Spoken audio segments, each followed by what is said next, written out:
Hello friends, welcome to physics scholar. Myself Anu Kushwaha. तो आज की क्लास में हम लोग बात करेंगे वर्क, पावर और एनर्जी टॉपिक के बारे में।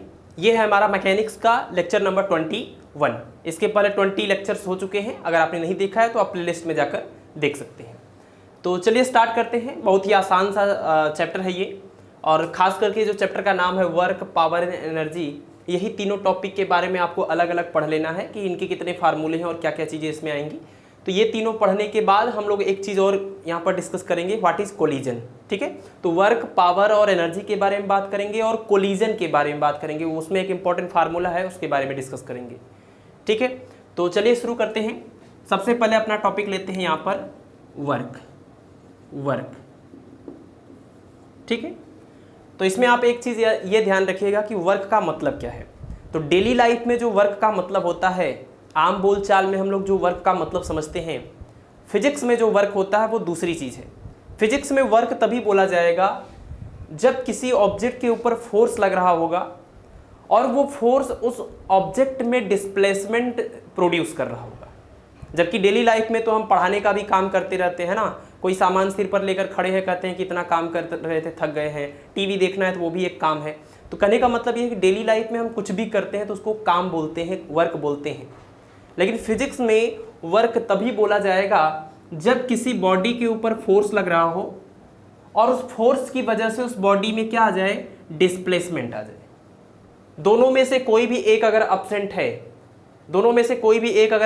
दैट मीन्स दोनों में से कोई भी एक जीरो है, तो फिजिक्स की भाषा में थियोरेटिकली वो वर्क नहीं बोला जाएगा। ठीक है, जैसे अगर फोर्स जीरो हुआ तब भी वर्क जीरो है, डिस्प्लेसमेंट जीरो हुआ तब भी वर्क जीरो है। एक और भी कंडीशन होता है, इन दोनों के प्रेजेंट होने के बावजूद भी वर्क जीरो हो सकता है, कि अगर आप किसी बॉडी के ऊपर फोर्स लगा रहे हो और फोर्स लगाने के बाद डिस्प्लेसमेंट भी हो रहा हो तब भी वर्क जीरो हो सकता है। लेकिन सबसे पहले आप इस बात को समझिए, व्हाट इज वर्क। तो work is said to be done, थोड़ा सा लिख देते हैं, work is said to be done if a force produces a displacement in the body। अगर किसी बॉडी के ऊपर बल लगे, किसी पिंड के ऊपर बल लगे और बल लगने से उसके अंदर विस्थापन हो, तो फिजिक्स की भाषा में हम ये कह सकते हैं कि कुछ वर्क हुआ है, कुछ काम हुआ है।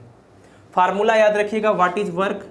तो वर्क का फार्मूला होता है, वैसे अक्सर लोग बोलते हैं कि वर्क या कार्य बराबर होता है बल गुणे विस्थापन, फोर्स इनटू डिस्प्लेसमेंट। तो देखिए, जो फोर्स इनटू डिस्प्लेसमेंट है, रियल में ये वर्क का एक स्पेशल केस है, कार्य का एक स्पेशल केस है। ये जनरल फार्मूला नहीं है कार्य का, वर्क का। तो वर्क इज इक्वल टू आप लिख सकते हैं फोर्स इनटू डिस्प्लेसमेंट। और डिस्प्लेसमेंट कहाँ पर, तो work equal to force into displacement in the direction of force, in the direction of force. Force के डायरेक्शन में जो डिस्प्लेसमेंट होगा उस डिस्प्लेसमेंट की हम बात करेंगे, क्योंकि फोर्स और डिस्प्लेसमेंट दोनों वेक्टर क्वांटिटीज हैं। तो डायरेक्शन यहाँ बहुत ज़्यादा मैटर करता है। जिस डायरेक्शन में आपने फोर्स लगाया है उसी डायरेक्शन का डिस्प्लेसमेंट आपको लेना है।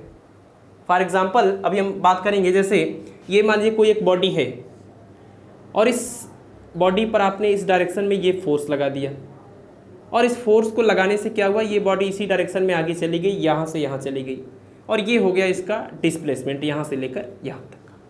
ठीक है, तो यहाँ पर आप देखिए, जिस डायरेक्शन में आपने फोर्स हॉरिजॉन्टल डायरेक्शन में लगाया था, बॉडी में डिस्प्लेसमेंट भी उसी डायरेक्शन में हो रहा है। तो ऐसे में आप देखिए, फोर्स और displacement in the direction of force, अब ये बात तो कोई दिक्कत ही नहीं यहाँ पर है। लेकिन ऐसा भी तो केस आप जानते हैं, ऐसा भी तो केस आप समझ सकते हैं कि अगर ये ऑब्जेक्ट हॉरिजॉन्टल सरफेस पर रखा हुआ है और आपने फोर्स कुछ ऐसे लगाया, और फोर्स जब आप ऐसे तिरछा लगाएंगे तो ऐसा तो है नहीं कि ये ऑब्जेक्ट जो है वो सरफेस को छोड़कर ऐसे ऊपर हवा में उड़ने लगेगा। कोई बॉडी है, उस बॉडी के ऊपर आप अगर ऐसे थोड़ा सा इंक्लाइन फोर्स लगाइए, तिरछा लगाएंगे फोर्स, यानी this is the direction of force. तो अगर आप इस डायरेक्शन में फोर्स लगा रहे हैं तो बॉडी में जो डिस्प्लेसमेंट होगा वो अभी भी तो हॉरिजॉन्टल डायरेक्शन में ही होगा, वो अभी भी तो सरफेस पर होगा। तो अगर ये बॉडी यहाँ से खिसकते हुए यहाँ चला जाए और ये आप कह रहे हैं कि दिस इज द डिस्प्लेसमेंट, और ये जो डायरेक्शन ऑफ फोर्स है और डायरेक्शन ऑफ डिस्प्लेसमेंट आप देखिए, इनके बीच में कुछ एंगल बन रहा है, इनके बीच में कुछ एंगल बन रहा है, ये दोनों सेम डायरेक्शन में नहीं। तो फोर्स और डिस्प्लेसमेंट सेम डायरेक्शन में हो भी सकते हैं, नहीं भी हो सकते हैं। तो आपको जो वर्क का फार्मूला लिखना है, अगर वो जनरल फार्मूला लिखना है तो इस बात को याद रखना है कि force into displacement in the direction of force. तो अब देखिए, अगर ये डिस्प्लेसमेंट वेक्टर s है तो इसका मैग्नीट्यूड s हो जाएगा, यहाँ से लेकर यहाँ तक s हो जाएगा। लेकिन इस डायरेक्शन में तो फोर्स है नहीं, आपको तो डिस्प्लेसमेंट वो चाहिए जो फोर्स के डायरेक्शन में हुआ था। तो फोर्स के डायरेक्शन में डिस्प्लेसमेंट कितना आ जाएगा, तो अगर ये s है तो थीटा के डायरेक्शन में कंपोनेंट आ जाएगा s cos थीटा, है ना। कंपोनेंट निकालना आप जानते होंगे, वेक्टर टॉपिक में हमने डिटेल में बताया है कि किसी भी वेक्टर के दो रेक्टेंगुलर कंपोनेंट कैसे पता किए जाते हैं। फिर भी मैं यहाँ पर थोड़ा मेंशन कर देता हूँ, देख लीजिए। सपोज कि ये कोई वेक्टर a है और ये किसी एक डायरेक्शन से थीटा एंगल बना रहा है, ठीक है। तो किसी भी वेक्टर का थीटा के डायरेक्शन में जब कंपोनेंट निकालेंगे तो उसमें cos थीटा से मल्टीप्लाई हो जाता है। तो जैसे अगर ये आपका a है, ये पूरा वेक्टर का मैग्नीट्यूड a है, तो इस वाले वेक्टर का मैग्नीट्यूड कितना आ जाएगा इस डायरेक्शन में, थीटा डायरेक्शन में, तो आएगा a cos थीटा। और दूसरा जो कंपोनेंट निकालेंगे, और कंपोनेंट भी कैसा होना चाहिए, रेक्टेंगुलर कंपोनेंट होना चाहिए, यानी कि पहले कंपोनेंट और दूसरे कंपोनेंट के बीच का एंगल 90 डिग्री होना चाहिए। तो अगर ये आपने थीटा के डायरेक्शन में a cos थीटा निकाल लिया तो इसके बिल्कुल परपेंडिकुलर जो कंपोनेंट आएगा वो आएगा a sin थीटा। तो ध्यान रखिएगा, किसी भी वेक्टर का जब कंपोनेंट करना होता है तो यही अप्रोच हम लोग हमेशा यूज़ करते हैं। चाहे किसी भी मैकेनिक्स में तो बार बार आपको ऐसा करने की जरूरत पड़ती है, कंपोनेंट वगैरह निकालना पड़ता है, तो आप कभी भी ये रूल फॉलो करेंगे। तो अगर ये f था, ये s था, तो s का थीटा के साथ जो डायरेक्शन बनेगा, यानी फोर्स के डायरेक्शन में जब निकालेंगे कंपोनेंट तो s cos थीटा आएगा, और इस s cos थीटा के बिल्कुल परपेंडिकुलर जो कंपोनेंट इधर आएगा वो क्या आएगा, s sin थीटा। लेकिन हमको कौन सा कंपोनेंट लेना है दोनों में से, इन दोनों के बीच का एंगल कितना है, 90 डिग्री। तो इस वेक्टर s का हमको वो कंपोनेंट लेना है जो फोर्स के डायरेक्शन में होगा according to the definition of work. यानी आप ये कह सकते हैं कि work W is equal to force अगर F है तो, और डिस्प्लेसमेंट और फोर्स के बीच का एंगल थीटा है, तो इसका जो कंपोनेंट इधर आ जाएगा वो आ जाएगा s cos थीटा। ठीक, एक और तरीके से भी इस फार्मूले को लिखा जाता है, वो क्या है, आप अगर मान लीजिए force into displacement in the direction of force लिख रहे हैं तो ऐसा रिजल्ट आएगा। दूसरा ये भी आप लिख सकते हैं कि force in the direction of displacement, force in the direction of displacement और इनटू में डिस्प्लेसमेंट। बात समझ रहे हैं, यानी चाहे तो आप फोर्स के डायरेक्शन में डिस्प्लेसमेंट निकालिए, चाहे आप डिस्प्लेसमेंट के डायरेक्शन में फोर्स निकाल लीजिए। यानी जब भी आप वर्क का फार्मूला निकालते हैं तो वर्क और फोर्स वही यूज करते हैं जो दोनों सेम डायरेक्शन में हो। तो अगर सेम डायरेक्शन था नहीं तो आपको कंपोनेंट निकाल के सेम डायरेक्शन वाला कंपोनेंट यहाँ पर यूज करना पड़ेगा। तो अगर इस डिफिनीशन के अकॉर्डिंग देखें तो f into S cos theta, ये क्या है, component of displacement in the direction of force. और इसके अकॉर्डिंग देखिए, ये अगर फोर्स है और ये डिस्प्लेसमेंट है तो फोर्स का डिस्प्लेसमेंट के डायरेक्शन में कंपोनेंट कितना आएगा, अगर ये f है तो थीटा के डायरेक्शन में इधर कितना आ जाएगा, f cos थीटा, और इसके बिल्कुल परपेंडिकुलर जो इधर से निकालेंगे इसके बिल्कुल परपेंडिकुलर, ठीक है, सॉरी ये एकदम वर्टिकल होगा, ये कितना आ जाएगा, ये आ जाएगा f sin थीटा। तो आपको कौन सा यूज करना है, f cos theta, that is in the direction of displacement. तो यहाँ पर लिखेंगे f cos थीटा और इनटू में s। आप कहीं से भी सेलेक्ट करिए, वर्क का फार्मूला आ जाएगा f s cos थीटा, और f s cos थीटा को वेक्टर के फॉर्म में क्या लिखेंगे, f डॉट s, क्या लिखेंगे, f डॉट s। तो ये जनरल फार्मूला है, इसी को आप ओपन करके ऐसा लिखते हैं f s cos थीटा, ठीक है। तो ये आप फार्मूला हमेशा याद रखिएगा, चाहे फोर्स और डिस्प्लेसमेंट सेम डायरेक्शन में हो या ना हो। अगर सेम डायरेक्शन में है तो कोई बात नहीं, तब उनके बीच का एंगल थीटा इक्वल टू 0 रख के सॉल्व कर दीजिए। अगर कोई एंगल दिया हुआ है तो थीटा की जो वैल्यू दी हुई है उसको आप पुट कर दीजिएगा, ठीक है। अच्छा, यहाँ से एक चीज़ और पता चल रहा है कि फोर्स और डिस्प्लेसमेंट अगर दोनों वेक्टर क्वांटिटी हैं तो दोनों का डॉट प्रोडक्ट करने से जो रिजल्ट आएगा वो एक स्केलर क्वांटिटी होगी। तो ये क्या है, एक स्केलर क्वांटिटी है, वर्क एक स्केलर क्वांटिटी है, ठीक। और इसकी यूनिट क्या होगी, तो इसकी यूनिट वही होगी जो कि एनर्जी की होती है, क्योंकि वर्क करने की जो कैपेसिटी होती है that is called energy. Work करने की जो कैपेसिटी होती है दैट इज कॉल्ड एनर्जी। तो एनर्जी और वर्क दोनों की यूनिट सेम होती है।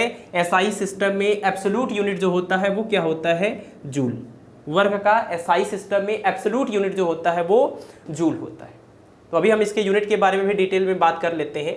और एक चीज़ यहाँ पर ध्यान रखिएगा आप, ये फार्मूला जो हम यूज़ कर रहे हैं वर्क का, ये किस तरह के फोर्स के लिए यूज़ होगा, क्योंकि दो तरह के फोर्स होते हैं, एक होता है कांस्टेंट फोर्स और एक होता है वेरिएबल फोर्स। मैं यहाँ पर लिख देता हूँ, इसको हटाते हैं, ये तो आप समझिए कॉन्सेप्ट। तो वर्क डन का ठीक है, ये कॉन्सेप्ट तो सही है कि F इंटू एस होता है, फोर्स इंटू डिस्प्लेसमेंट टाइप का होता है। लेकिन ये तब जब जो आपका फोर्स होगा वो कांस्टेंट होगा, यानी आप लिख सकते हैं work done by constant force. Work done by constant, constant मतलब कि with respect to time magnitude of force change नहीं हो रहा है, ठीक है, फोर्स की वैल्यू चेंज नहीं हो रही हो, तो ऐसे केस में work done by the constant force. ये फार्मूला तो ठीक है कि W equal to F into S, ठीक है, W equal to F into S आप लिख सकते हैं या DS लिख सकते हैं डॉट के फॉर्म में। दूसरा कॉन्सेप्ट क्या है, दूसरा कॉन्सेप्ट ये है कि अगर ये जो वर्क डन हो वो बाई द कांस्टेंट की बजाय अगर वेरिएबल फोर्स हो, work done by variable force, work done by variable force यानी with respect to time force का मैग्नीट्यूड चेंज हो रहा हो, तो ऐसे केस में वर्क डन का जो फार्मूला हम यूज करते हैं टोटल वर्क डन, वो इंटीग्रेशन के फॉर्म में लिखा जाता है। और टोटल वर्क डन कैसे आएगा, स्मॉल वर्क डन का, स्मॉल वर्क डन इसको बोलते हैं DW को, स्मॉल वर्क डन का इंटीग्रेशन करने से टोटल वर्क डन आएगा। लेकिन कहाँ से लेकर कहाँ तक का वो स्मॉल वर्क डन आपने निकाला था, तो आपको ये भी पता होना चाहिए कि अगर कोई बॉडी मान लीजिए यहाँ से यहाँ तक मूव करी जा रही है फ्रॉम x1 टू x2, और इस दौरान जब इस बॉडी को मूव किया जा रहा था तो इसके ऊपर जो फोर्स लग रहा था उसकी वैल्यू भी पोजीशन के साथ चेंज हो रही थी। तो जब पोजीशन के साथ फोर्स की वैल्यू चेंज हो रही थी तो इसको हम कह सकते हैं कि work done by the variable force. तो वेरिएबल फोर्स है तो हर जगह वर्क डन अलग अलग कंडीशन में अलग अलग वर्क डन आएगा। तो इसका तरीका ये होता है कि एक इनफाइनाइटेसिमली स्मॉल डिस्प्लेसमेंट के लिए dx के लिए हम वर्क डन कैलकुलेट करते हैं dw, है ना, dsx डिस्प्लेसमेंट का वर्क डन dw निकालते हैं और ये मानते हैं कि dx जो हमने डिस्प्लेसमेंट लिया है इतना छोटा है कि इस दौरान फोर्स को आप कांस्टेंट मान सकते हैं। तो स्मॉल डिस्प्लेसमेंट के लिए वर्क डन dw निकालते हैं और हर बार ऐसे ही dw निकालते हैं। तो टोटल वर्क डन कैसे आएगा, इन सभी dw को प्लस करने से। और ये जितने भी dw हैं वो लगातार है, कंटिन्यूअस है, डिस्क्रीट नहीं है। बहुत ही ध्यान से सुनिएगा, जब कोई भी चीज़ डिस्क्रीट होती है तो हम टोटल वैल्यू निकालने के लिए उनका समेशन लेते हैं, यानी सिग्मा का सिंबल यूज करते हैं। लेकिन अगर कोई चीज़ कंटिन्यूअस है, लगातार है, तो टोटल वैल्यू निकालने के लिए आप समेशन की बजाय इंटीग्रेशन यूज करते हैं। तो इंटीग्रेशन dw कर देंगे, जितने dw आएंगे उन सबको, इंटीग्रेशन का भी मतलब वही है कि जितने भी dw आएंगे सबको हमको प्लस करना। और लिमिट कहाँ से कहाँ तक, फ्रॉम x1 टू x2। और dw आप जान ही गए हैं कि कैसे निकलेगा। वर्क निकालने का जो तरीका होता है वो तो आप जानते हैं कि force into displacement. x direction में चल रहा है तो s की बजाय ds लिखेंगे, है ना, जैसे s लिख रहे हैं, यहाँ पर s लिखा हुआ था तो वहाँ पर ds होता। x डायरेक्शन में है तो s की बजाय हम x लिख रहे हैं, तो dw इक्वल टू फोर्स, है ना, f की जगह पर ये लिख दिया हमने, और डॉट s की जगह पर ds लिखते, लेकिन यहाँ पर x डायरेक्शन है तो आप इसको dx भी बोल सकते हैं। तो ध्यान रखिएगा, this is the formula for calculating work done by the variable force. और ये जो फार्मूला है this is for the work done by the constant force. तो दोनों में डिफरेंस ध्यान रखिएगा, आपको कई बार इसकी ज़रूरत पड़ जाती है, कि विथ रिस्पेक्ट टू पोजीशन अगर फोर्स की वैल्यू वेरी हो रही हो तो वर्क डन कितना आएगा। तो आपको कोई क्या किया जाता है, फोर्स की वैल्यू दी जाती है इस तरीके की, जैसे आपको दिया जाएगा F is equal to 2x² + 3x + 5 इतना न्यूटन, इस तरह का फोर्स है। और आपसे कहा जाएगा कि x बराबर 2 सेंटीमीटर से x बराबर 7 सेंटीमीटर तक बॉडी के डिस्प्लेस होने में कितना वर्क डन होगा। तो x बराबर 2 से x बराबर 7 का मतलब ये x1 है और ये x2 है। और ये जो f की वैल्यू है वो देखिए x के ऊपर डिपेंड कर रही है, x के फंक्शन के फॉर्म में दी हुई है, मतलब आप x की वैल्यू चेंज करेंगे तो f भी बदल जाएगा। तो x बराबर 2 पर अलग फोर्स लग रहा है, x इक्वल टू 3 पर अलग फोर्स लग रहा है, x इक्वल टू 7 पर अलग फोर्स लग रहा है, तो ये वेरिएबल फोर्स हो गया। तो ऐसे में आपको ये फार्मूला यूज करना पड़ेगा वर्क डन के लिए, ठीक। तो ये दोनों फार्मूले आप ध्यान रखेंगे। एक चीज़ यहाँ से और हम मेंशन कर देते हैं कि जो नेचर ऑफ वर्क डन होता है, यहीं पर देख लीजिए, जो नेचर ऑफ वर्क डन होता है वो किस तरह का होता है, यानी वर्क डन जो होता है वो किस किस टाइप का हो सकता है। तो वर्क डन जो होता है वो पॉजिटिव भी हो सकता है, निगेटिव भी हो सकता है, यहाँ लिख रहे हैं निगेटिव, और जीरो भी हो सकता है। जो वर्क डन है वो पॉजिटिव हो सकता है, निगेटिव हो सकता है और जीरो हो सकता है। क्यों? क्योंकि जब आप इसको ओपन करते हैं तो यही लिखते हैं ना, एफ एस कॉस थीटा। तो जो वर्क डन की वैल्यू है, जो इसका नेचर है, वो इस थीटा की वैल्यू पर या कॉस थीटा की वैल्यू पर डिपेंड कर रहा है। तो अगर थीटा की वैल्यू हो जाए लेस देन 90 तो कॉस थीटा आपका आता है पॉजिटिव। कॉस थीटा अगर आएगा पॉजिटिव तो डब्ल्यू भी आएगा क्या? पॉजिटिव, ठीक है। तो जब भी कभी फोर्स और डिस्प्लेसमेंट के बीच का एंगल लेस देन 90 डिग्री हो तो ऐसे केस में जो work done by the force आता है वो पॉजिटिव आता है, क्योंकि लेस देन 90 के लिए कॉस की वैल्यू पॉजिटिव होती है। एक तो ये हुआ कि पॉजिटिव वर्क डन हो सकता है। निगेटिव का क्या है? अगर थीटा की वैल्यू ग्रेटर देन 90 हो जाए तो जो कॉस थीटा की वैल्यू होगी वो निगेटिव आ जाएगी, वो नेगेटिव आ जाएगी, और कॉस थीटा की वैल्यू नेगेटिव आ जाएगी। तो इसका मतलब इस फार्मूले से पता चलता है कि डब्ल्यू की वैल्यू भी क्या हो जाएगी? नेगेटिव हो जाएगी, ठीक है। लेकिन सबसे ज़्यादा, इन दोनों से ज़्यादा इंपॉर्टेंट बात यह है कि जो वर्क डन है वो जीरो भी हो सकता है अगर फोर्स जीरो नहीं है और डिस्प्लेसमेंट जीरो नहीं है तब भी। यानी अगर किसी बॉडी के ऊपर फोर्स भी लग रहा है और फोर्स के लगने से डिस्प्लेसमेंट भी हो रहा है तब भी वर्क डन जीरो हो सकता है। जबकि हमने डिफिनीशन में आपसे बताया कि work is said to be done if a force produces a displacement in the body. अगर कोई फोर्स किसी बॉडी में डिस्प्लेसमेंट क्रिएट करता है तो आप कहते हैं कि वर्क हुआ है, लेकिन वैसे में भी वर्क नहीं हो सकता है या जीरो हो सकता है। कैसे? तो देख लीजिए, जीरो वर्क डन होने का और क्या केस हो सकता है। अगर ये दोनों जीरो नहीं है तो एक तीसरा केस क्या हो सकता है? तो वर्क की जो वैल्यू होती है वो फोर्स और डिस्प्लेसमेंट के मैग्नीट्यूड के साथ साथ इनके बीच के एंगल थीटा पर भी डिपेंड करता है ना। अगर फोर्स और डिस्प्लेसमेंट के बीच का एंगल थीटा हो तो ऐसे केस में भी अगर थीटा की वैल्यू हम क्या ले लें, if theta is equal to 90 degree, तो अगर थीटा की वैल्यू 90 रख दें तो कॉस 90 की वैल्यू कितनी हो जाएगी? जीरो। और कॉस 90 की वैल्यू जीरो होने से डब्ल्यू की वैल्यू क्या हो जाएगी? जीरो। यानी कि एफ और एस के नॉन जीरो होते हुए भी डब्ल्यू आपका जीरो हो सकता है। और वो कब? जब थीटा की वैल्यू 90 हो। थीटा क्या है? Theta is the angle between force and displacement. Force और डिस्प्लेसमेंट दोनों के बीच का एंगल अगर 90 डिग्री हो जाए, यानी दोनों बिल्कुल परपेंडिकुलर हो जाएं, तो वर्क डन जीरो हो जाएगा। तो इस पर बेस्ड हमने सर्कुलर मोशन में आपको क्वेश्चन दिया था कि अगर कोई सैटेलाइट अर्थ के चारों ओर घूम रहा है तो उसके ऊपर वर्क डन कितना होगा, ग्रेविटेशनल फोर्स ने कितना वर्क किया है वो बताना था आपको। तो उसका रिजल्ट आता है जीरो। क्यों आता है जीरो वो आप देख लीजिए। तो इसके एग्जाम्पल, कभी भी अगर सर्कुलर मोशन जैसी कोई चीज़ डिस्कस हो रही हो तो सर्कुलर मोशन में आप जानते हैं कि हमेशा सेंटर की ओर एक फोर्स लगता है, यानी सेंट्रीपिटल फोर्स, उसको हम नाम दे देते हैं। और सर्कुलर मोशन में डायरेक्शन ऑफ वेलोसिटी या डायरेक्शन ऑफ डिस्प्लेसमेंट जो होता है वो हमेशा टेंजेंट के डायरेक्शन में होता है। तो डायरेक्शन ऑफ वेलोसिटी या डायरेक्शन ऑफ डिस्प्लेसमेंट जो है वो हमेशा इस रेडियस के क्या होगा? परपेंडिकुलर होगा। और परपेंडिकुलर होगा तो थीटा की वैल्यू 90 आएगी। थीटा की वैल्यू 90 आएगी तो वर्क की वैल्यू क्या आ जाएगी? जीरो आ जाएगी। यानी कभी भी सर्कुलर मोशन का केस मिले, जैसे एग्जांपल हम आपको देते हैं, सर्कुलर मोशन का केस क्या? एक पार्टिकल आप ले लीजिए और उसको एक स्ट्रिंग में बांधिए, स्ट्रिंग को पकड़ के पार्टिकल को ऐसे से घुमाइए। तो ऐसे में क्या होगा? ऐसे में यही होगा कि स्ट्रिंग में ऐसे अंदर की ओर एक टेंशन फोर्स लगेगा और इस बॉडी का जो डिस्प्लेसमेंट होगा वो इस डायरेक्शन में होगा। तो फोर्स और डिस्प्लेसमेंट दोनों के बीच का एंगल 90 हो जाएगा। तो ये सर्कुलर मोशन जैसी जो चीज़ है इसमें वर्क डन क्या आ जाएगा? जीरो आ जाएगा, ठीक है।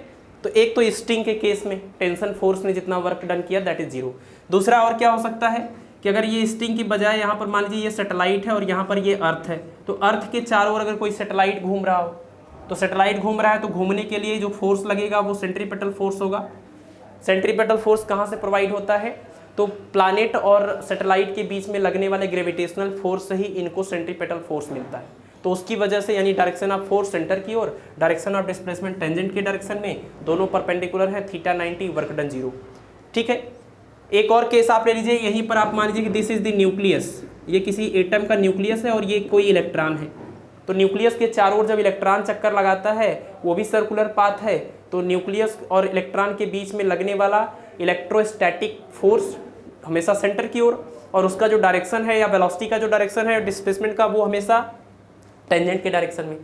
तो न्यूक्लियस और इलेक्ट्रॉन के केस में भी थीटा 90 हो गया, तो वर्क डन क्या हो जाएगा, 0 हो जाएगा।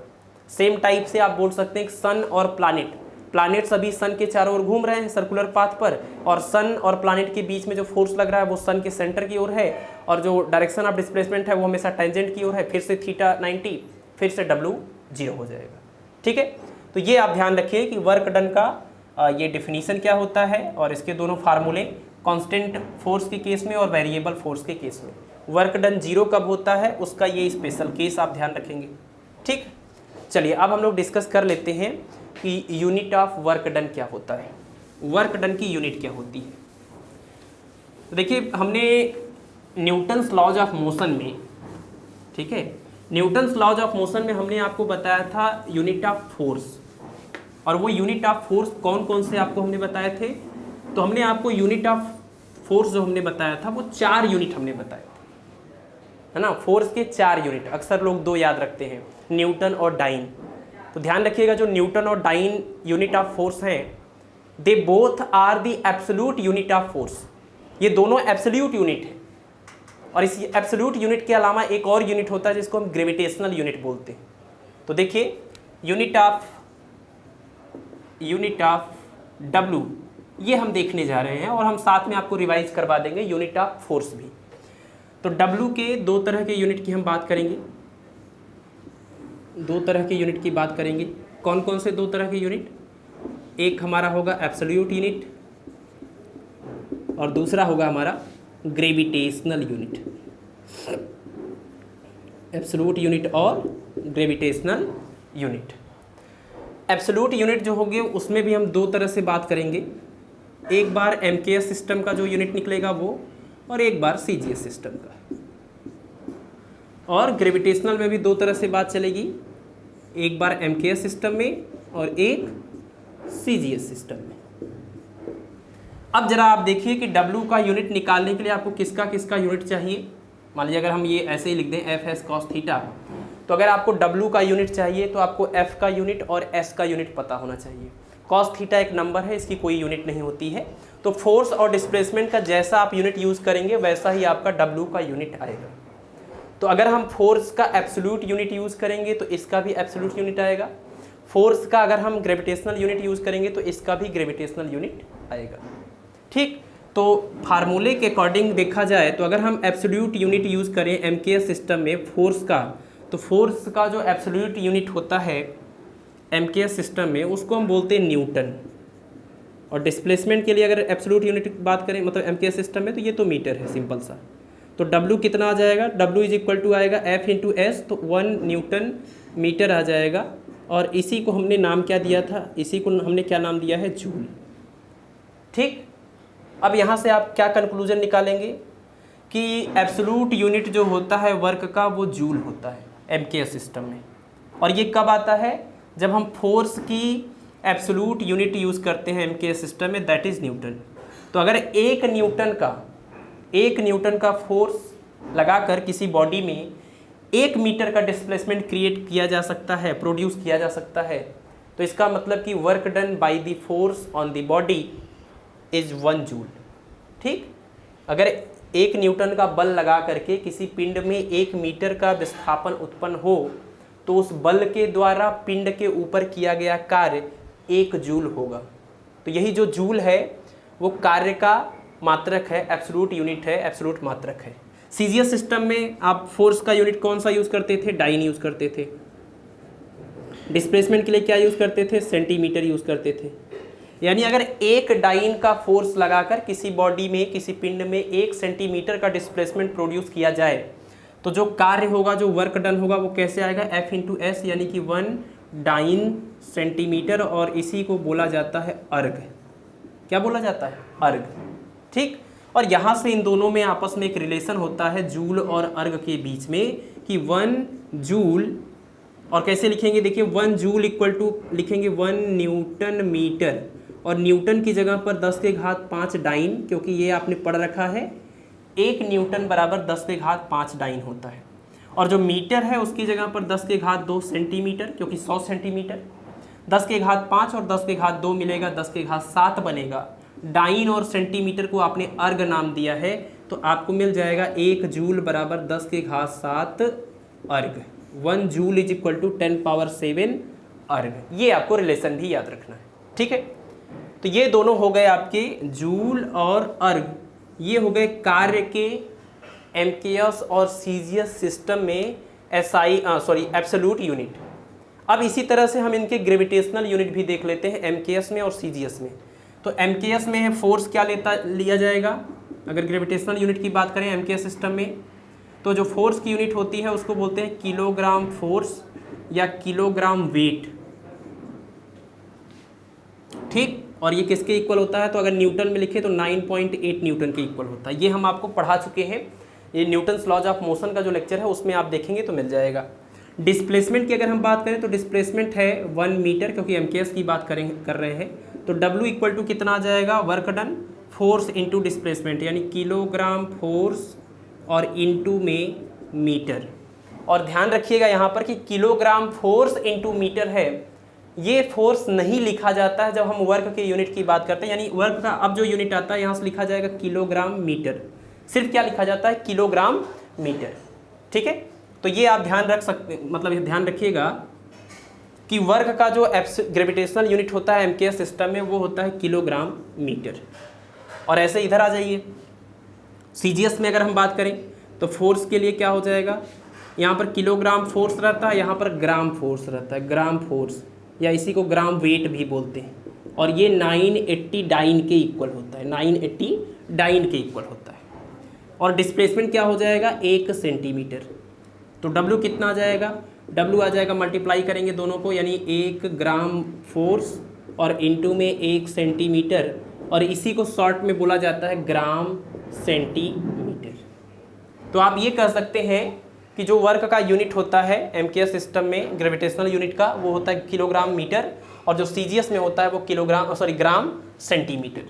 तो ये दोनों यूनिट हो गए। यहाँ पर जूल और अर्ग है, यहाँ पर किलोग्राम मीटर और किलोग्राम सेंटीमीटर।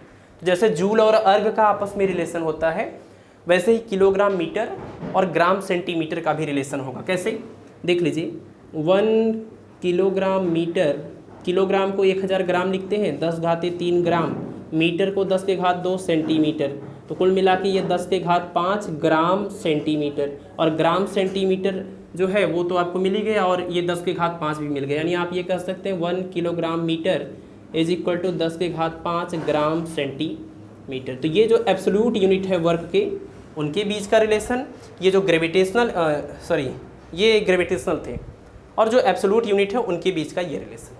ठीक है, क्लियर है सबको।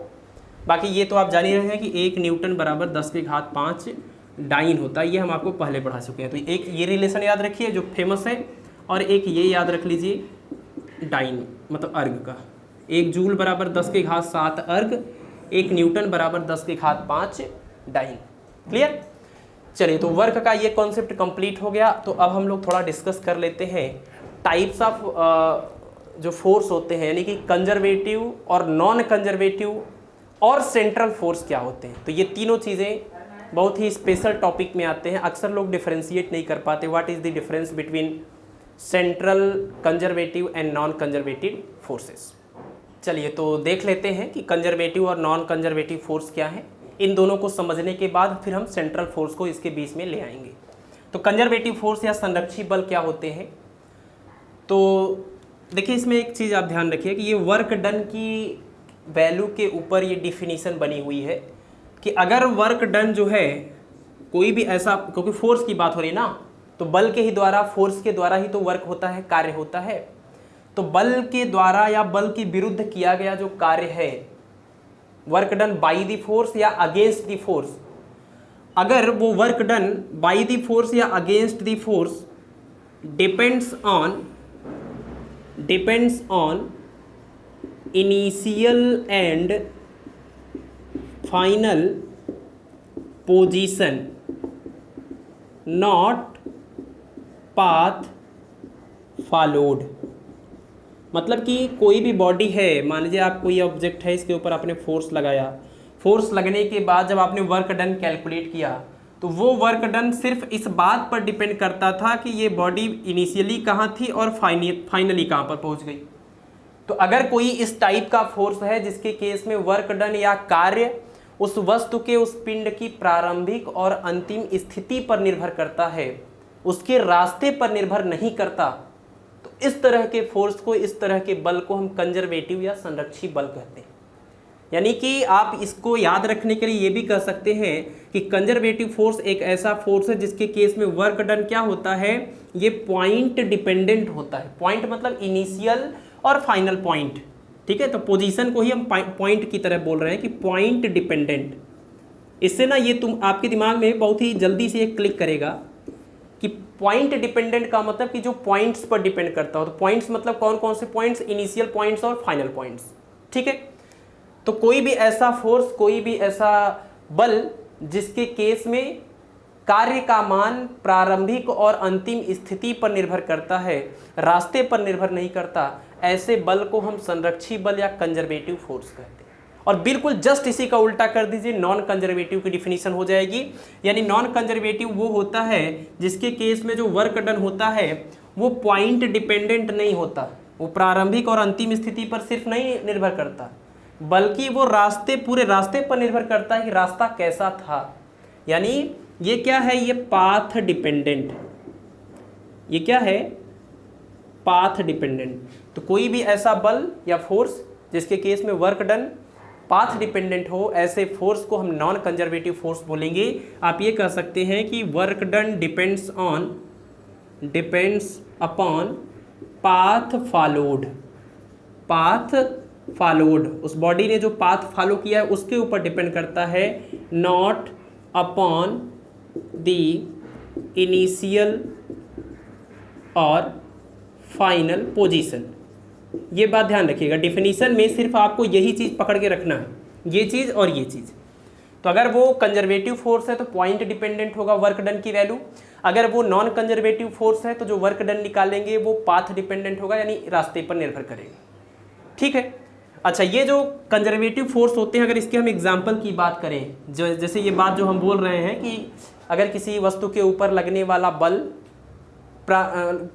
किसी वस्तु के ऊपर जो बल लग रहा है उसके द्वारा किया गया कार्य प्रारंभिक और अंतिम स्थिति पर सिर्फ निर्भर करता हो, तो ऐसे बल को हम कंजर्वेटिव या संरक्षी बल कहते हैं। तो कौन कौन से ऐसे बल या फोर्स आप जानते हैं, तो आप ध्यान रखिए।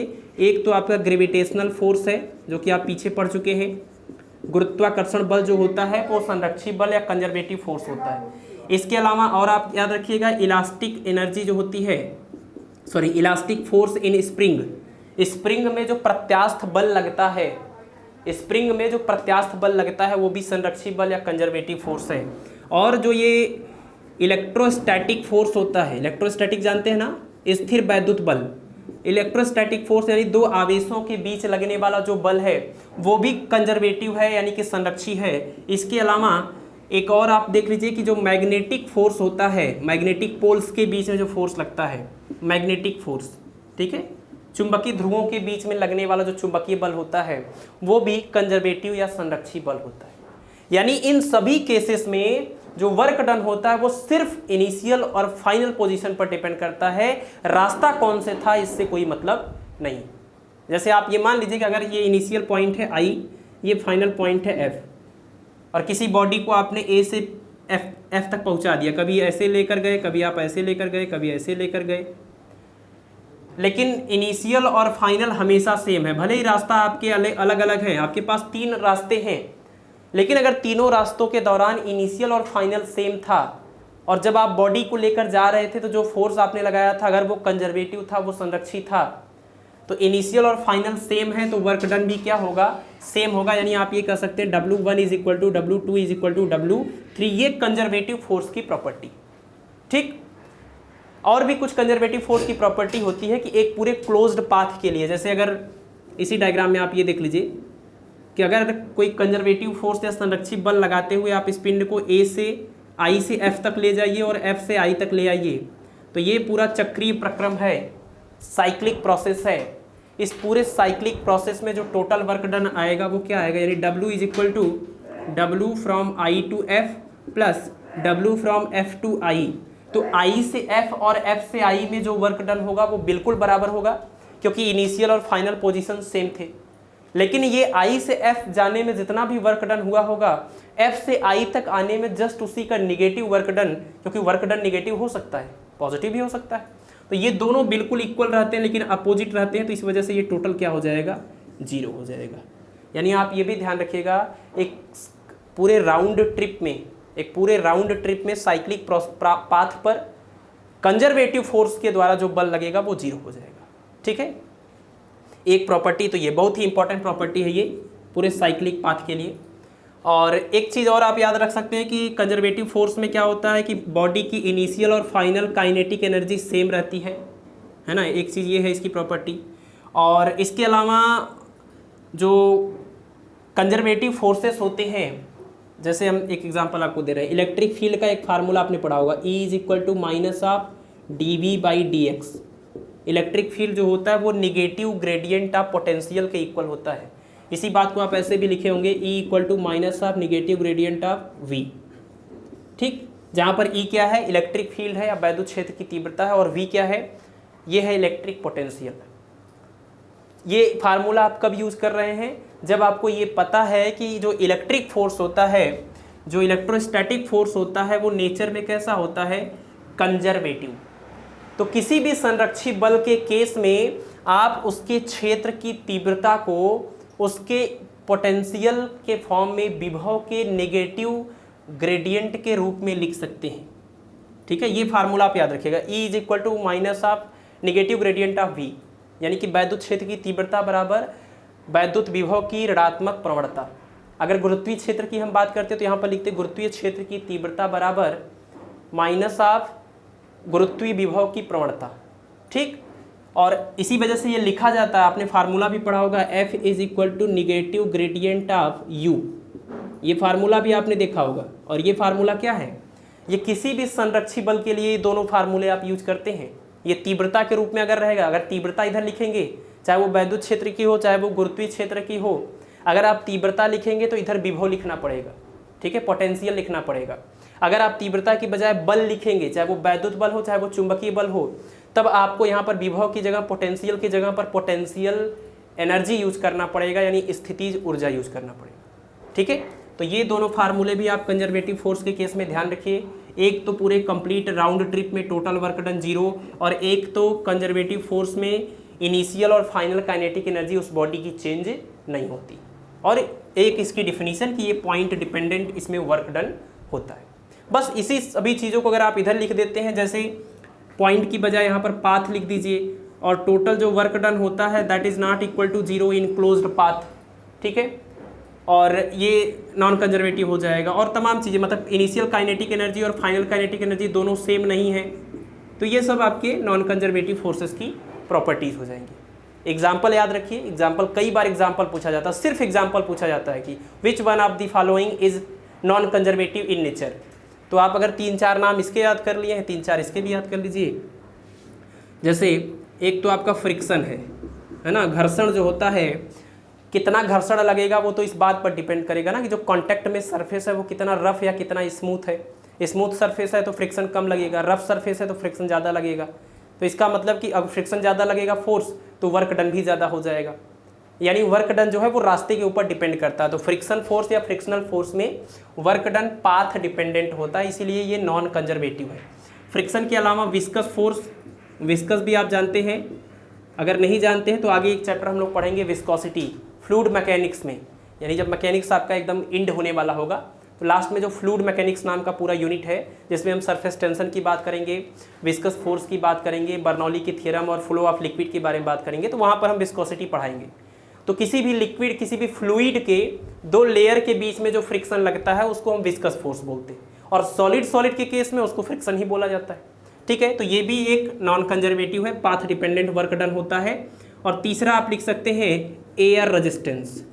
तो एयर रेजिस्टेंस तो आप जान ही रहे हैं, यही वो रेजिस्टेंस है, यही वो फोर्स है जिसकी वजह से अर्थ पर भारी ऑब्जेक्ट तेजी से नीचे पहुंचते हैं और हल्के ऑब्जेक्ट धीरे धीरे, जबकि G equal to G M E upon R E square का फार्मूला यही कहता है कि जो G की वैल्यू है, जो ये G की वैल्यू है वो उस बॉडी के मास पर डिपेंड ही नहीं करता जिस बॉडी की हम बात कर रहे हैं, है ना। तो इस वजह से इस एयर रेजिस्टेंस की वजह से हमको ये लगता है कि भारी ऑब्जेक्ट पर ज़्यादा एक्सेलरेशन लग रहा है और हल्के ऑब्जेक्ट पर एक्सेलरेशन कम लग रहा है, ठीक है। तो ये आपको तीसरा एग्जाम्पल भी याद रखना है नॉन कंजर्वेटिव फोर्स का, ठीक। चलिए एक पॉइंट और समझा देते हैं इसी में, आपको बहुत ही अलग से कुछ करने की जरूरत नहीं पड़ेगी, that is central force. Central force जैसा कि नाम से ही क्लियर है, सेंट्रल फोर्स या केंद्रीय बल, इसको केंद्रीय बल कहते हैं। अच्छा, कई बार आपसे कंजर्वेटिव और नॉन कंजर्वेटिव ना पूछ के आपसे पूछा जाता है कौन इसमें सेंट्रल फोर्स है, कौन इसमें केंद्रीय बल है। तो कंजर्वेटिव फोर्स या केंद्रीय बल का मतलब कि एक ऐसा फोर्स जिसका डायरेक्शन हमेशा एक पॉइंट की ओर होगा या तो इससे दूर होगा।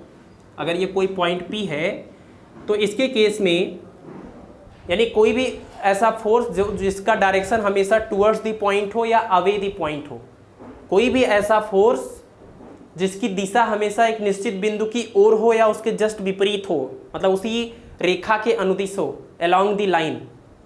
तो ऐसे केस में जो फोर्स की आप बात करते हैं जो या तो इस तरह पॉइंट की ओर होता है या पॉइंट से दूर होता है, ऐसे फोर्स को हम सेंट्रल फोर्स कहते हैं, ठीक है। और जो सेंट्रल फोर्स की वैल्यू होती है वो इस डिस्टेंस पर डिपेंड करती है, इस डिस्टेंस पर। जैसे मान लीजिए कि आपकी यहाँ पर क्या है, यहाँ पर एक चार्ज है Q1 और यहाँ पर एक चार्ज है Q2। तो आप जानते हैं कि दो चार्जेस के बीच में या तो अट्रैक्शन का फोर्स लगेगा या रिपल्सन का। तो फोर्स चाहे अट्रैक्शन का लगे चाहे रिपल्सन का, डायरेक्शन ऑफ फोर्स जो होगा वो अलोंग दी लाइन होगा, इसी लाइन के अलोंग हो, या तो इस तरफ होगा या तो उस तरफ होगा।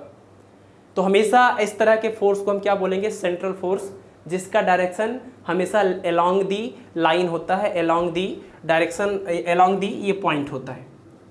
तो आपका जो ये चार्जेस के बीच में लगने वाला फोर्स यानी आवेशों के बीच लगने वाला बल है वो भी सेंट्रल फोर्स होता है, और जो मासेस के बीच में लगने वाला ग्रेविटेशनल फोर्स है वो भी क्या होता है, सेंट्रल फोर्स होता है, ठीक है।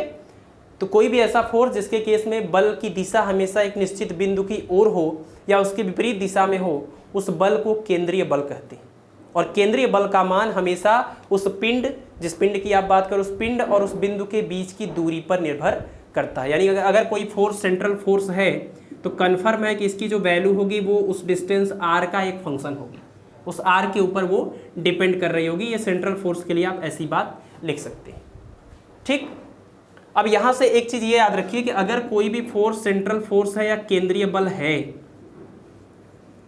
कोई भी फोर्स अगर सेंट्रल फोर्स है यानी केंद्रीय बल है, तो ये कन्फर्म होता है कि वो एक संरक्षी बल भी होगा, वो एक कंजर्वेटिव फोर्स भी होगा।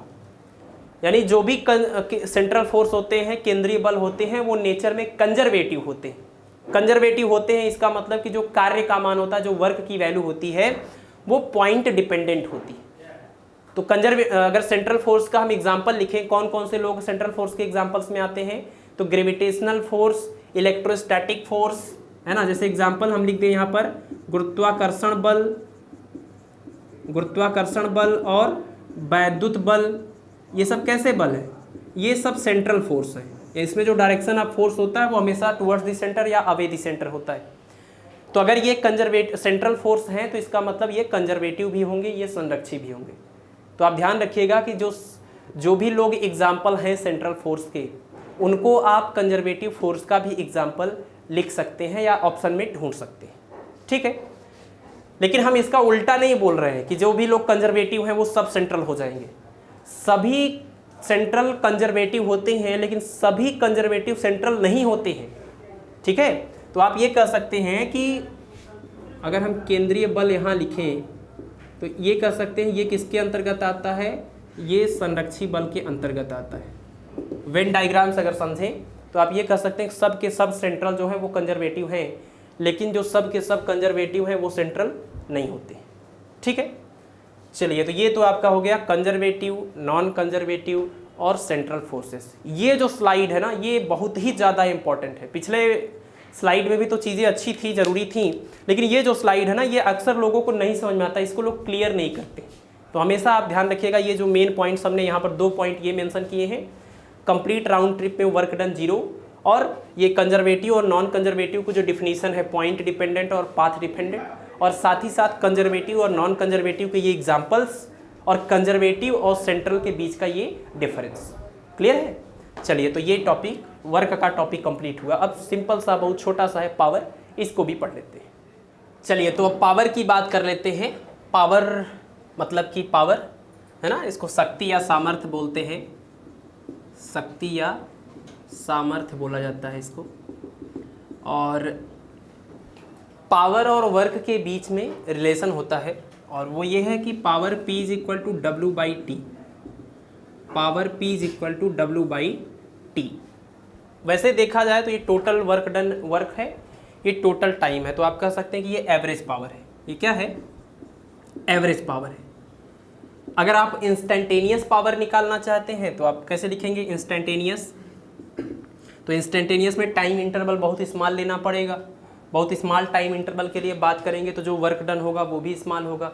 तो instantaneous power P is equal to, इसको आप लिख सकते हैं W की बजाय DW और T की जगह पर DT, यानी कि जो वर्क डन होगा वो टाइम का एक फंक्शन होगा। तो आप क्या करेंगे, उस वर्क डन को टाइम के रिस्पेक्ट में एक बार डिफरेंशिएट कर देंगे तो आपको इंस्टेंटेनियस पावर मिल जाएगा।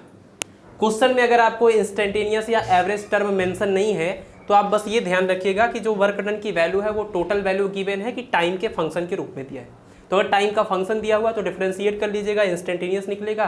Total work done, total time दिया हुआ है तो आप दोनों को डिवाइड कर दीजिएगा, एवरेज पावर निकल जाएगा। ठीक है, ये पावर का फार्मूला हो गया। और यहाँ से देखिए कि W/T है, तो जब भी किसी चीज़ को टाइम से डिवाइड करते हैं तो क्या होता है, इस बात को आप समझिए कि किसी भी क्वांटिटी को, सपोज कोई क्वांटिटी है फिजिकल क्वांटिटी A को जब T से डिवाइड करते हैं तो इसको हम बोलते हैं रेट या दर। तो जब भी किसी चीज़ को, किसी भी क्वांटिटी को टाइम से डिवाइड किया जाता है तो उसको रेट या टाइम रेट बोला जाता है। तो अगर टाइम रेट नहीं बोलते हैं तब भी रेट का मतलब वो टाइम रेट ही होता है, वो अंडरस्टूड होता है। ठीक, और जब भी किसी क्वांटिटी को लेंथ से डिवाइड करते हैं, इसके पहले भी बता चुके हैं और अभी हम इसके ऊपर बेस्ड बहुत सारे एग्जांपल आपको दे रहे हैं। जब भी किसी क्वांटिटी को, जैसे हम थोड़ा सा स्पेस छोड़ रहे हैं यहाँ पर इसके लिखने के लिए, जब भी किसी क्वांटिटी को लेंथ से डिवाइड करते हैं तो उसको हम बोलते हैं, डिवाइडेड बाय लेंथ को हम क्या बोलते हैं, इसको हम बोलते हैं ग्रेडियंट, इसको बोलते हैं ग्रेडियंट या प्रवणता। और जब किसी क्वांटिटी को लेंथ से मल्टीप्लाई करते हैं तो एक शब्द आता है जिसको हम कहते हैं मोमेंट या फिर आघूर्ण, है ना। हिंदी में भी लिखते चले, हिंदी में भी ये प्रवणता है, ये दर हो गया। देखिए, अब जैसे हम एग्जांपल आपको देते हैं कि ये इसका अगर एग्जांपल आप देखना चाहते हैं A/T का एग्जांपल, तो ये जो A है उसमें देखिए A/T में अगर A आपका Q है यानी Q/T है तो Q/T आप जानते हैं इसको बोलते हैं rate of flow of charge, और rate of flow of charge को ही हम करंट कहते हैं। तो करंट की डिफिनीशन आपको याद हो जाएगी कि rate of flow of charge is known as electric current. ठीक है, इसी तरीके से और भी केस है। यहाँ पर देखिए W/T है, इसको rate of doing work, rate of doing work is power, rate of doing work को ही क्या बोलते हैं, पावर। तो रेट वर्ड जो है वो कहाँ से यूज कर रहे हैं, क्योंकि टाइम से डिवाइड किया गया है। ठीक है, तो रेट से आप इस तरीके से समझ गए, टाइम से अगर डिवाइड है तो रेट आ जाता है। ऐसे ही A/L है तो ग्रेडियंट वर्ड यूज करेंगे या प्रवणता वर्ड यूज करेंगे। तो ग्रेडियंट या प्रवणता का मतलब क्या होता है, डिवाइडेड बाई लेंथ या डिवाइडेड बाई डिस्टेंस। तो प्रवणता या ग्रेडियंट तो बहुत सारे ऐसे टर्म आपने सुने। एक तो अभी आपने सुना कि electric field is equal to negative gradient of potential, तो यानी dV/dx लिखते थे। तो ये जो dx है ये क्या है, लेंथ ही तो है, और ये dV क्या है, चेंज इन पोटेंशियल है। तो इसीलिए इसको हम क्या बोलते हैं, इसको बोलते हैं potential gradient. Change in potential upon length को पोटेंशियल ग्रेडियंट कहते हैं, और change in velocity upon length को वेलोसिटी ग्रेडियंट बोलते हैं। अगर ये वेलोसिटी है v1 और v2 और लेंथ से डिवाइड कर दें तो इसको हम वेलोसिटी ग्रेडियंट कहते हैं, है ना, वेग प्रवणता। इसी तरीके से अगर हम v1 और v2 की बजाय θ1 और θ2 यूज़ कर दें तो θ1 माइनस θ2 अपान L, यानी कि change in temperature upon length को टेम्परेचर ग्रेडियंट या ताप प्रवणता बोलेंगे। तो ताप प्रवणता, वेग प्रवणता, विभव प्रवणता सब आपको याद हो जाएगा अगर आपको पता है कि डिवाइडेड बाई लेंथ होने पर प्रवणता या ग्रेडियंट आता है, डिवाइडेड बाई टाइम होने पर रेट या दर आता है, मल्टीप्लाई बाई डिस्टेंस से क्या आता है, मोमेंट आता है, आघूर्ण आता है। सबसे पहला फार्मूला F इंटू एल आपने पढ़ा होगा या F इंटू आर पढ़ा होगा, बल गुणे विस्थापन जिसको बल आघूर्ण कहते थे, है ना। F इंटू आर जब ये परपेंडिकुलर डिस्टेंस होता है तो tau is equal to F R cross F. जब आपने फार्मूला पढ़ा था तो इस टाउ को क्या बोलते थे, बल का आघूर्ण, मोमेंट ऑफ फोर्स। क्यों? क्योंकि इसमें आप डिस्टेंस से मल्टीप्लाई कर रहे थे। तो मोमेंट ऑफ फोर्स को ही टॉर्क कहते हैं, मोमेंट ऑफ फोर्स को ही टॉर्क कहते हैं। एक और फार्मूला आपने पढ़ा था, ये P is equal to Q into L या 2L, ठीक है। ये आपने पढ़ा होगा क्लास 12 के में, एकदम पहला चैप्टर होता है इलेक्ट्रोस्टैटिक का। इस P को बोलते हैं डाइपोल मोमेंट, डाइपोल मोमेंट। क्यों डाइपोल मोमेंट बोला गया? क्योंकि यहाँ पर मोमेंट क्यों बोला गया? क्योंकि यहाँ लेंथ से मल्टीप्लाई हो रहा है। एक चीज़ और आपने पढ़ा था M इंटू आर, इसको बोलते हैं moment of mass. Moment of mass क्यों बोलते हैं? क्योंकि मास में डिस्टेंस या लेंथ से मल्टीप्लाई हो रहा है। तो अगर ये तीन चीज़ों का मतलब आपको पता है तो देखिए कितने सारे फार्मूले, उनके यूनिट, उनके डायमेंशन, सारी चीज़ें आप बता सकते हैं। तो rate of doing work is known as power. Power की यूनिट निकाल लीजिए। पहली बात तो ये कैसी क्वांटिटी है, ये एक स्केलर क्वांटिटी है। कैसे पता स्केलर है? क्योंकि ये भी स्केलर है और ये भी स्केलर है, तो scalar upon scalar is equal to scalar. Unit की बात करें पावर का तो वर्क और टाइम का यूनिट रख दीजिए, पावर का यूनिट आ जाएगा। वर्क का यूनिट जूल और टाइम का यूनिट सेकेंड, तो जूल पर सेकेंड, और यही पावर का यूनिट है जिसको हम क्या बोलते हैं, वाट। क्या बोलते हैं? वाट। तो यानी 1 watt is equal to 1 joule per second. तो ये है यूनिट ऑफ पावर। इसके अलावा पावर की एक और यूनिट होती है जो खास करके मोटर्स वगैरह के लिए यूज़ की जाती है, तो उसको हार्स पावर बोलते हैं। तो 1 horsepower is equal to होता है 746 वाट के। ये भी आप याद रख सकते हैं यूनिट ऑफ पावर में, वाट और हार्स पावर। हार्स पावर और वाट का रिलेशन 746 वाट, ठीक है। अच्छा, यहाँ से एक चीज़ और देख लीजिए आप कि P का जो फार्मूला आया है, ये सब हटाते हैं, ये सब हमने पीछे भी आपको 1-2 बार बता दिया है, लेकिन हमको ये लगता है कि जितनी बार ये चीज़ें आती हैं अगर थोड़ा थोड़ा पॉइंट आउट करते चलें तो दिमाग में आपके फिट हो जाएगा, बैठ जाएगा। P इज इक्वल टू अगर W/T के अकॉर्डिंग हम देखें तो W का एक फार्मूला आपने पढ़ा F.S, ये था अपान में T, और ये T को अगर हम S के साथ लिखें तो F.S/T, और ये जो S/T है ये क्या है, वेलोसिटी है। तो P इज इक्वल टू होता है F.V, यानी कि पावर को फोर्स और वेलोसिटी के डॉट प्रोडक्ट के फॉर्म में लिख सकते हैं। जैसे हम वर्क को फोर्स और डिस्प्लेसमेंट के डॉट प्रोडक्ट के फॉर्म में लिखते हैं, वैसे ही पावर को फोर्स और वेलोसिटी के डॉट प्रोडक्ट के फॉर्म में लिखा जा सकता है। और इससे ये पता चलता है कि ये जो पावर है ये भी क्या है, स्केलर क्वांटिटी है, क्योंकि फोर्स और वेलोसिटी के डॉट प्रोडक्ट से आप इसको निकाल सकते हैं, ठीक है। तो पावर में बहुत ज़्यादा कुछ नहीं है, यही इसका फार्मूला है, इसी की यही डिफिनीशन हो गई, इसके दोनों यूनिट हो गए, नेचर कैसा होता है, और एक ये फार्मूला हो गया कि पावर का वेलोसिटी और फोर्स से क्या रिलेशन होता है। इससे ज़्यादा सवाल इस वाले फार्मूले पर आपसे पूछे जाते हैं, ठीक है। तो वर्क हो गया, पावर हो गया। अब हम लोग एंटर करने वाले हैं एनर्जी टॉपिक के अंदर कि एनर्जी क्या है, कितने टाइप्स हैं और उससे रिलेटेड कौन कौन से थियरम हैं। चलिए, तो एनर्जी में भी देख लेते हैं एनर्जी क्या है। तो energy is the capacity of doing work. Capacity of doing work is known as energy. कार्य करने की क्षमता को ही ऊर्जा कहते हैं। इसी वजह से कार्य और ऊर्जा दोनों की यूनिट सेम होती हैं, दोनों को जूल में मेजर किया जाता है। एनर्जी जो होती हैं, एनर्जी के बहुत सारे फॉर्म होते हैं, आपने नाम भी सुना होगा, जैसे लाइट एनर्जी और साउंड एनर्जी, और इसके अलावा thermal energy, chemical energy, mechanical energy and so on. मतलब एनर्जी बहुत रूपों में पाई जाती है, अलग अलग रूपों में पाई जाती है एनर्जी। तो एनर्जी के बहुत सारे फॉर्म हो सकते हैं, लेकिन हर एनर्जी के फॉर्म की वजह से आप ये कह सकते हैं, यानी जो भी एनर्जी के फॉर्म है इनसे आप कुछ ना कुछ कार्य कर सकते हैं, ये कार्य करने में मदद करते हैं, इसीलिए ये capacity of doing work is known as energy. इस सभी एनर्जी के फॉर्म में, स्पेशली इस चैप्टर में आपको इस एनर्जी के फॉर्म के बारे में जानना है कि मैकेनिकल एनर्जी क्या होता है। तो मैकेनिकल एनर्जी एक ऐसी एनर्जी होती है जो अपने पोजीशन की वजह से, कॉन्फ़िगरेशन की वजह से या फिर अपने वेलोसिटी की वजह से कुछ वर्क कर सके, कुछ कार्य कर सके। तो ऐसी एनर्जी को हम बोलते हैं मैकेनिकल एनर्जी या यांत्रिक ऊर्जा। ठीक है, अगर कोई पिंड अपने गति की अवस्था में, गति की वजह से या अपनी जो भी स्थिति है, उसकी पोजीशन है, उस पोजीशन की वजह से अगर कार्य करने की कोई क्षमता है तो उस एनर्जी को हम यांत्रिक ऊर्जा बोलते हैं।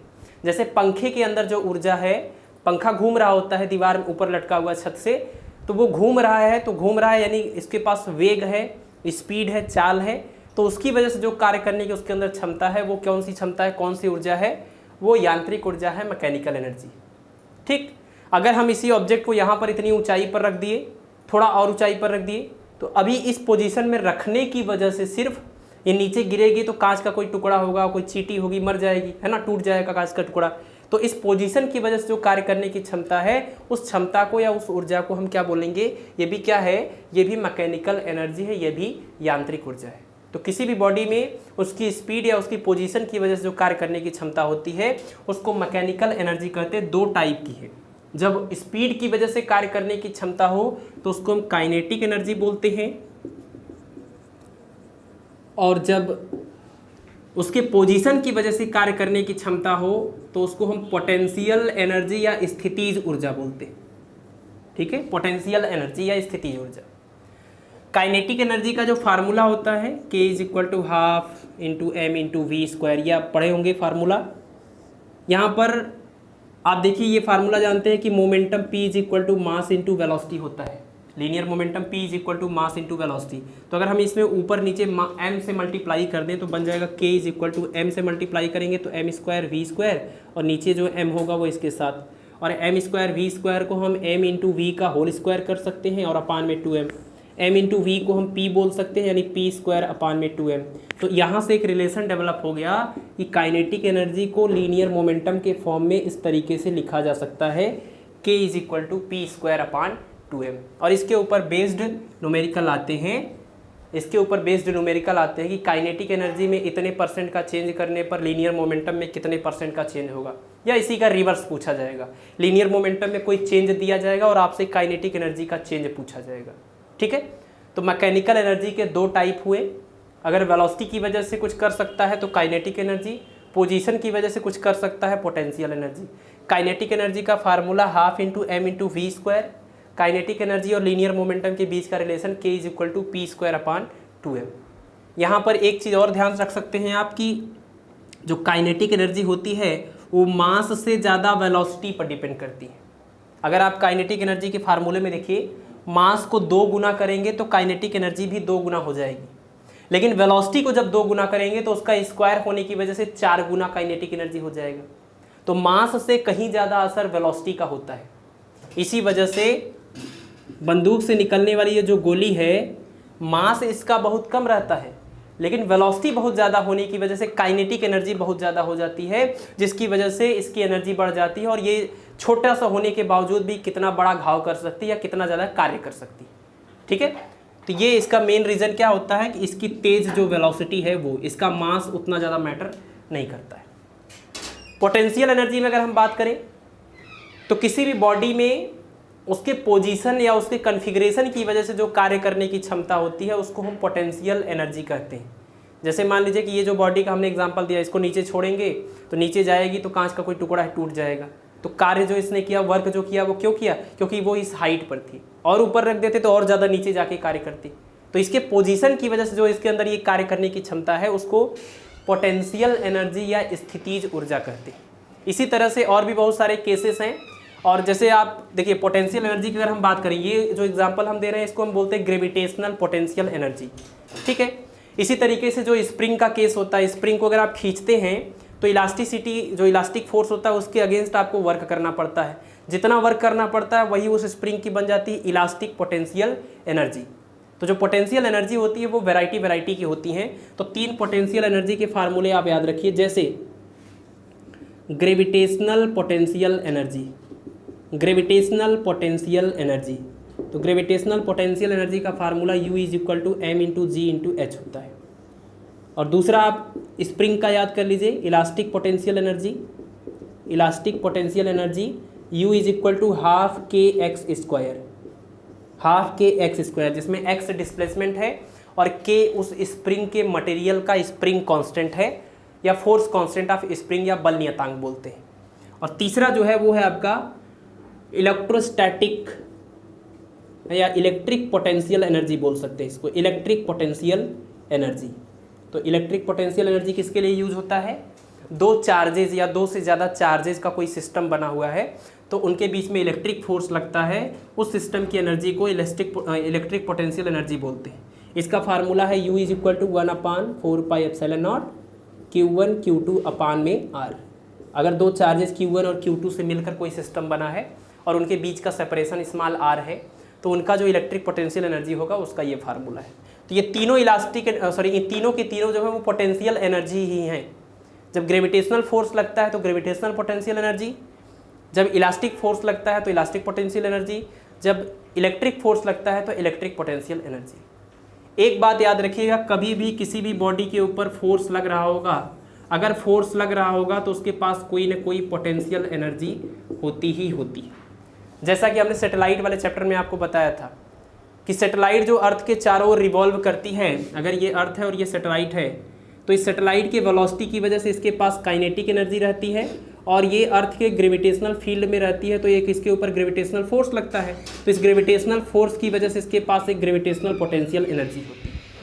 तो कोई भी ऑब्जेक्ट हो, कोई भी बॉडी हो, अगर उसके ऊपर कोई फोर्स लग रहा है तो उसके पास जो है पोटेंशियल एनर्जी पॉसिबल है।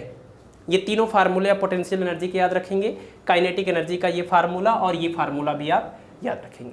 ठीक है, चलिए इसके बाद अब हम लोग डिस्कस कर लेते हैं एनर्जी से रिलेटेड एक थियरम है जिसको हम वर्क एनर्जी थियरम कहते हैं। वर्क एनर्जी थियरम सिंपल सा है, कोई बहुत टफ उसका स्टेटमेंट नहीं, लेकिन फार्मूला काफ़ी इंपॉर्टेंट है, छोटा सा ही फार्मूला है। Work energy theorem, work energy theorem क्या है? नाम से ही क्लियर है, वर्क एनर्जी। तो अगर कोई मान लीजिए ये बॉडी है जिसकी वेलोसिटी है u और इसका मास है m और इसकी काइनेटिक एनर्जी अगर आप निकालेंगे तो आएगा हाफ m(u²). आपने क्या किया, इसके ऊपर एक फोर्स लगाया और फोर्स लगा के आपने वर्क किया, तो वर्क किया, ये बॉडी इधर चली गई और इसकी अभी स्पीड बढ़ गई, मास वही है, तेज़ी से चलने लगी, तो अभी इसकी काइनेटिक एनर्जी आप निकालेंगे तो आएगा half into M into v²। तो वर्क एनर्जी थ्योरम यही कहता है किसी भी बॉडी के ऊपर फोर्स लगाकर जो आप वर्क करते हैं, that work is equal to the change in the kinetic energy of the body. जितना भी आपने वर्क किया है उसी वर्क की बदौलत या उसी वर्क की वजह से इस बॉडी की स्पीड चेंज हुई है या इस बॉडी की काइनेटिक एनर्जी चेंज हुई है। तो काइनेटिक एनर्जी में जितने का चेंज हुआ है वो आपके द्वारा किए गए कार्य या वर्क के बराबर था। जैसे एग्जाम्पल के लिए आप सोचिए कि अगर हम आपसे ये कहें कि इसकी जो काइनेटिक एनर्जी अभी है इसकी स्पीड की वजह से वो है 10 जूल, और जब आपने इसके ऊपर वर्क किया तो इसकी काइनेटिक एनर्जी हो गई 25 जूल। तो देखिए 10 जूल से 25 जूल हो गई, यानी 15 जूल ज़्यादा हो गई ना। तो वो जो 15 जूल ज़्यादा हुई है वो किसके इक्वल है, वो कहाँ से आया? वही आपने 15 जूल का वर्क इसके ऊपर किया था, उसी की वजह से इसकी एनर्जी 15 जूल बढ़ गई काइनेटिक एनर्जी के रूप में। तो वर्क डन, ये वर्क एनर्जी थ्योरम यही कहता है कि जो भी आप इसके ऊपर वर्क करते हैं वो इनके काइनेटिक एनर्जी में चेंज के इक्वल होता है। आप कह सकते हैं K2 - K1 या in short W is equal to delta K। ये है work energy theorem. The work done on a body is equal to change in its kinetic energy. ठीक है, इसी को कार्य ऊर्जा प्रमेय कहते हैं, कार्य ऊर्जा प्रमेय। चलिए इसको आप नोट कर लेंगे। नेक्स्ट एक टॉपिक यहाँ पर है mass energy equivalence. Mass energy equivalence यानी द्रव्यमान ऊर्जा को आपस में द्रव्यमान ऊर्जा तुल्यता समीकरण इसको बोलते हैं, या आइंस्टीन्स मास एनर्जी इक्वेशन भी बोला जाता है इसको, कि मास और एनर्जी को आपस में कन्वर्ट किया जा सकता है। आइंस्टीन ने एक समीकरण दिया जिससे ये पता चला कि द्रव्यमान और ऊर्जा का आपस में कन्वर्जन पॉसिबल है। एक फार्मूला है, पॉपुलर फार्मूला है E = mc², जहाँ पर यही जितना मास डिस्ट्रॉय होगा, ये वो मास डिस्ट्रॉयड मास है जिसको हम मास डिफेक्ट कहते हैं। इसको मास डिफेक्ट या द्रव्यमान क्षति कहते हैं। तो मास डिफेक्ट हो गया ये। c क्या है? c is the speed of light 3 × 10⁸ metre per second air या वैक्यूम में, और E क्या है? एनर्जी है या ऊर्जा है। ठीक है, तो E = mc² जो फार्मूला है, इसी फार्मूले को हम बोलते हैं आइंस्टीन मास एनर्जी रिलेशन या मास एनर्जी इक्विवेलेंस, भी इसी को बोला जाता है। और ये है आपका वर्क एनर्जी थियरम। यहीं पर एक चीज़ और बहुत ही सिंपल सा थियरम आप जानते होंगे, कंजर्वेशन ऑफ, है ना, principle of conservation of energy. Principle of conservation of energy बहुत ही सिंपल सी बात है जो हमेशा से आप पढ़ते आए हैं कि एनर्जी जो है वह हमेशा कंजर्व होती है। सिर्फ वो एक रूप से दूसरे रूप में बदल सकती है, लेकिन कभी भी पूरी तरीके से नष्ट नहीं हो सकती और कभी भी वो क्रिएट नहीं हो सकती। तो principle of conservation of energy क्या कहती है कि energy can not be created nor can be destroyed. Energy को कभी भी उत्पन्न नहीं कर सकते आप और कभी भी नष्ट नहीं कर सकते। सिर्फ इतना होगा कि एक रूप से दूसरे रूप में आप बदल सकते हैं। कैसे? जैसे एक एग्जांपल से आप समझिए कि अगर कोई बॉडी यहाँ पर है और अर्थ सरफेस से कुछ हाइट पर, h हाइट पर, और यहीं पर ऐसे रुकी हुई है, तो अगर रुकी हुई है तो इसके पास कोई काइनेटिक एनर्जी नहीं होगी, इसके पास सिर्फ पोटेंशियल एनर्जी होगी, क्योंकि हाइट है u, तो u = हो गया mgh। इसके पास सिर्फ पोटेंशियल एनर्जी है और वो भी इतनी, काइनेटिक एनर्जी नहीं है। तो इसका मतलब इसका जो टोटल एनर्जी है वो इतना है। ठीक है, अच्छा, अभी जब ये नीचे इधर आती है, ऊपर से जैसे जैसे नीचे आती है, तो जैसे जैसे नीचे आएगी हाइट तो कम होता जाएगा अर्थ के सरफेस से। हाइट जैसे जैसे कम होगा इसकी पोटेंशियल एनर्जी कम होती जाएगी। आप कहेंगे नहीं, तो देखिए पोटेंशियल एनर्जी डिस्ट्रॉय हो रही है, नष्ट हो रही है, खत्म हो रही है। तो principle of conservation of energy एक ऐसा रूल है जो आज तक कभी भी कहीं भी फेल नहीं हुई है। मतलब इसका वायलेशन आज तक कहीं नहीं देखा गया है। कोई भी ऐसी घटना नहीं है जिसमें कंजर्वेशन ऑफ एनर्जी लागू ना हो रही हो। ऐसा कहीं नहीं हुआ है कि एनर्जी या तो सिर्फ क्रिएट हुआ हो या सिर्फ डिस्ट्रॉय हुआ, ऐसा कहीं नहीं हुआ है। हमेशा आप अगर देखेंगे कि अगर आपको लगता है कि एनर्जी क्रिएट हो रही है, तो कहीं ना कहीं कोई दूसरी एनर्जी है जो डिस्ट्रॉय हो रही होगी या खत्म हो रही होगी, तो वही दूसरे रूप में बदल के इधर क्रिएट हो रही थी। या अगर कोई एनर्जी डिस्ट्रॉय हो रही है तो जरूर कोई ना कोई उसके रूप में दूसरी एनर्जी निकल रही होगी, जो है जनरेट हो रही होगी। तो यहाँ आप देखिए पोटेंशियल एनर्जी धीरे धीरे डिस्ट्रॉय हो रही है, खत्म हो रही है, लेकिन इसकी स्पीड तो नीचे की तरफ बढ़ती जा रही है, और स्पीड बढ़ती जा रही है इसका मतलब काइनेटिक एनर्जी बढ़ती जा रही है। तो जैसे जैसे ये बॉडी ऊपर से नीचे आ रही है, इसकी काइनेटिक एनर्जी बढ़ती जा रही है और पोटेंशियल एनर्जी घटती जा रही है, और एकदम नीचे पहुँचने तक क्या होता है, इसकी स्पीड जो है वो मैक्सिमम हो जाती है। स्पीड के मैक्सिमम हो जाने से काइनेटिक एनर्जी मैक्सिमम हो जाती है, और हाइट के 0 होने से पोटेंशियल एनर्जी खत्म हो जाती है। तो यहाँ पर जो भी एनर्जी इस बॉडी के अंदर रहती है वो टोटल किसके रूप में? काइनेटिक एनर्जी के रूप में। यानी ये पूरा का पूरा पोटेंशियल एनर्जी यहाँ पहुँचने के बाद काइनेटिक एनर्जी में चेंज हो गया है। कंजर्वेशन ऑफ एनर्जी के अकॉर्डिंग आप ये बोल सकते हैं कि K = U, यही पूरा पोटेंशियल एनर्जी अब इस काइनेटिक एनर्जी के रूप में बदल गया है। इसको बोलते हैं principle of conservation of energy. ठीक है, चलिए तो एक लास्ट टॉपिक देख लेते हैं, कोलिजन क्या होता है। कोलिजन यानी कि संघट, या इसी को टक्कर भी कहते हैं। ठीक है, कोलिजन का मतलब ये है कि जैसे कोलिजन या टक्कर का मतलब लोग ये समझते हैं कि जब दो बॉडी आपस में टकराएंगी तो उसे कोलिजन या टक्कर बोलेंगे, लेकिन कोलिजन या संघट का मतलब ये होता है कि अगर कोई एक बॉडी कहीं जा रही है और दूसरे बॉडी की वजह से इसका डायरेक्शन चेंज हो जाए, इसका पाथ चेंज हो जाए, डिफ्लेक्ट हो जाए, तो इसको भी आप कोलिजन बोल सकते हैं। यानी कोलिजन तभी आप नहीं बोलेंगे सिर्फ कि जब दो बॉडी ऐसे फिजिकली जाके टकराएंगी और टकराने से कोई कहीं जाएगा कोई कहीं जाएगा, सिर्फ इसी को आप कोलिजन नहीं बोलते हैं। फिजिक्स में आप कोलिजन उसको भी बोलते हैं जिसमें एक बॉडी के फील्ड की वजह से दूसरे बॉडी का पाथ या डायरेक्शन चेंज हो जाए। जैसे एक एक्सपेरिमेंट आपने सुना होगा, रदरफोर्ड अल्फा स्कैटरिंग। अगर नहीं सुना होगा तो आप पढ़ लीजिए इसको, रदरफोर्ड अल्फा स्कैटरिंग। ये जो एक्सपेरिमेंट है इस एक्सपेरिमेंट में क्या किया गया था, अल्फा पार्टिकल की बम्बार्डमेंट की गई थी, किसके ऊपर, गोल्ड फॉइल के ऊपर। तो जब ये अल्फा पार्टिकल आगे जाते थे तो ये एटम के अंदर से जब गए तो कुछ सीधे चले गए, कुछ डेविएट हो गए, कुछ और ज़्यादा डेविएट हो गए। तो ये जो डेविएट हो रहे हैं, जो पार्टिकल आगे जाकर डेविएट हो रहे थे, वो फिजिकली तो किसी ऑब्जेक्ट से नहीं टकराए थे, लेकिन ऐसे डेविएशन वाले केस को भी हम कोलिजन ही मानते हैं, टक्कर ही मानते हैं। ठीक है, तो फिजिक्स में ये ध्यान रखिएगा, ये ज़रूरी नहीं है कि फिजिकली ऑब्जेक्ट आपस में टकराएं तभी हम उसको कोलिजन कहेंगे। अगर वो किसी दूसरे की वजह से उसका पाथ चेंज होता है तो उसको भी आप कोलिजन कहेंगे। इसमें बस आप ये ध्यान रखिए कि कोलिजन जो होता है दो टाइप का है, एक होता है इलास्टिक कोलिजन और दूसरा होता है इन इलास्टिक कोलिजन।